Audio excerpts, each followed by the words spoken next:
Hello everyone, welcome to my channel UPSC warriors. Starting నేను ఆ ఛానల్గా కొత్త చూస్తే ప్లీజ్ సబ్స్క్రైబ్ చేసుకోండి అండ్ కీప్ సపోర్టింగ్. సో ఈరోజు వీడియో ఏంటంటే 45 days ఛాలెంజ్ ఆఫ్ ఎన్సీఆర్టీలో డే 13 అనమాట. సో అలా మార్నింగ్ లేచి అయితే స్టార్ట్ చేశాను, బట్ మార్నింగ్ వీడియో క్యాప్చర్ చేయలేదు. సో ఈరోజు నేను ఏం చేస్తున్నా అంటే పాలిటీ ఆఫ్ క్లాస్ 8లో యూనిట్ 4లో చాప్టర్ 8 అనమాట, కన్ఫ్రంటింగ్ మార్జినలైజేషన్, అండ్ యూనిట్ 5లో ఎకనామిక్ ప్రెజెన్స్ ఆఫ్ గవర్నమెంట్, దాంట్లో chapter 9 public facilities and chapter 10 law and social justice అనమాట. సో ఈ 3 చాప్టర్స్ చేసేసాను అనమాట. అండ్ ఈ 3 చాప్టర్స్ చేశాక ఎస్సే రాశాను. దేని మీద అంటే పబ్లిక్ ఫెసిలిటీస్ గురించి ఎస్సే రాశాను అనమాట. అంటే అలా మనము ప్రిపరేషన్ చేసేటప్పుడు ఒక ఎస్సే రాయడం అలవాటు చేసుకోవాలి. పబ్లిక్ ఫెసిలిటీస్ మీద అయితే చాప్టర్ చదివాక ఎస్సే రాశాను అనమాట.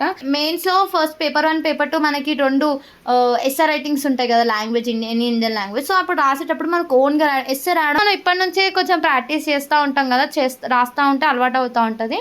సో అందుకనే నేను పబ్లిక్ ఫెసిలిటీస్ మీద అయితే రాశాను ఎస్సే.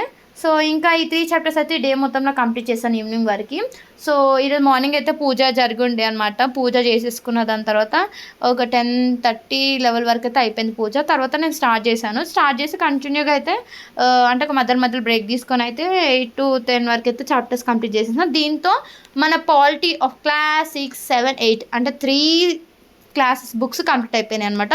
సో దీంతో మన ఛాలెంజ్లో పాలిటీ అయితే కంప్లీట్ అయిపోయింది. సో నేను రేపు ఏం స్టార్ట్ చేద్దాం అనుకుంటున్నా అంటే జియోగ్రఫీలో ఏం స్టార్ట్ చేద్దాం అనుకుంటున్నా అంటే the earth our habitat, our environment, resources and development, ఈ 3 బుక్స్ అనమాట. ఈ బుక్స్లో నేనైతే రేపు the earth and our habitat అయితే స్టార్ట్ చేద్దాం అనుకుంటున్నా. సో అలా అయితే నా డే 13 అయితే కంప్లీట్ అయిపోయింది. సో ఈ రోజుతో అయితే ఈ డే 13తో మనది పాలిటీ అయితే మొత్తం కంప్లీట్ అయిపోయింది విత్ ఎక్సర్సైజెస్ అన్ని సక్సెస్ఫుల్గా అయితే కంప్లీట్ చేస్తాం. జియోగ్రఫీ కూడా స్టార్ట్ చేద్దాం రేపటి నుంచి.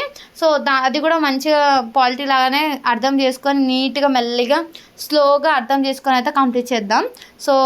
సో ఇలా అయితే నా డే 13 అయితే కంప్లీట్ అయింది. మీ డే 13 ఎలా కంప్లీట్ అయిందో కామెంట్ బాక్స్లో కామెంట్ చేయండి. అండ్ ఇంకేమైనా మీకు ఇన్ఫర్మేషన్స్ కావాలన్నా, డౌట్స్ ఉన్నా కామెంట్ బాక్స్లో కామెంట్ చేయండి. నేను డెఫినెట్గా రెస్పాండ్ అవుతాను అండ్ నెక్స్ట్ వీడియోలో షేర్ చేసుకున్నా. అండ్ ప్లీజ్ లైక్ చేయండి, షేర్ చేయండి, సబ్స్క్రైబ్ చేసుకొని అండ్ కామెంట్ చేయండి. And thanks for watching. Bye.